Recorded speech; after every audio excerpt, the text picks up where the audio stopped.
The U.S. says its forces destroyed military sites on the Iranian Karg island, vital to its oil network, threatening that the country's oil infrastructure could be next.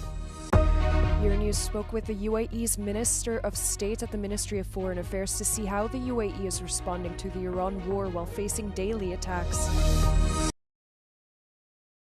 The U.S. says its forces destroyed military sites on the Iranian Karg island, vital to its oil network, threatening that the country's oil infrastructure could be next if Iran continues to interfere with the passage of ships through the Strait of Hormuz. Iran said no oil infrastructure was damaged in the U.S. strikes and warned that oil and energy infrastructure owned by U.S.-linked firms would be targeted if the United States struck its oil facilities.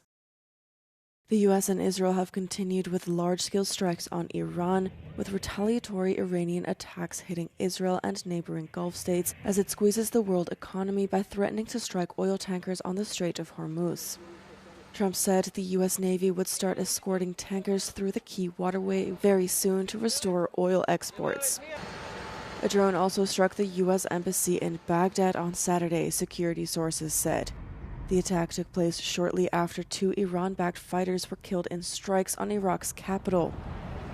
After 14 days of war, the United States is reportedly sending reinforcements that could open up options beyond the airborne campaign. The UAE is now entering the second week of a conflict it did not initiate, facing daily attacks while trying to stop the crisis from spiralling into a wider regional war.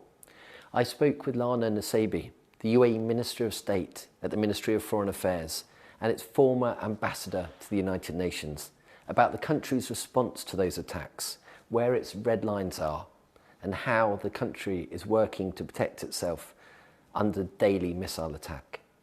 We've had an incredibly challenging 14 days. We're 2 weeks into this conflict that, as you said, we did not want to be drawn into. In fact, we were very engaged in diplomatic efforts prior to this escalation to try and avoid a conflict in the region. But now that it has happened, I think the UAE has demonstrated 2 or 3 things. First of all, that it prioritizes the protection, the security, and the well-being of its resident and Emirati population. Second, you've seen that our economy is very resilient. So people are back at work. We will have a bounce back in our economy this year. I have no doubt about that. It is a safe place to work and do business. And thirdly, you see that everyone has rallied around the model that is being attacked in the UAE and the Gulf as islands of stability and prosperity. No one is signed up to the model that Iran is propagating with its illegal and unlawful attacks on all the Gulf region, which have been egregious. I think the priority right now is defending the country against these attacks and ensuring it doesn't disrupt normal life. But of course, we have been preparing for various scenarios in a very turbulent region for decades. So these are not new plans. We have had contingency plans in place since prior to this point. In terms of Europe and the partners that are helping, without compromising national security or elements like that, how are you protecting the nation and how are the international partners involved? I think they're coming in because they recognize that UAE interests are in fact global interests. They're, of course, the wider regional stability of Europe and the Eastern Mediterranean is incredibly important. But globally, the Straits of Hormuz, a fifth of the world's energy supplies, passes through that narrow waterway. And this has an impact on not only global energy prices, but global food security and food supplies. The UN has estimated that there's been an 18% increase in their ability to give aid to those most in need in terms of food insecurity, for example, as a result of this.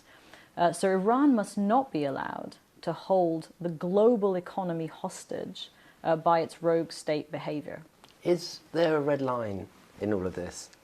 I think fundamentally the red lines are the security, the prosperity, the well-being of our Emirati community and our expatriate community here. We consider all of them part of this country and they deserve our protection. So that is our red line. Don't touch this model.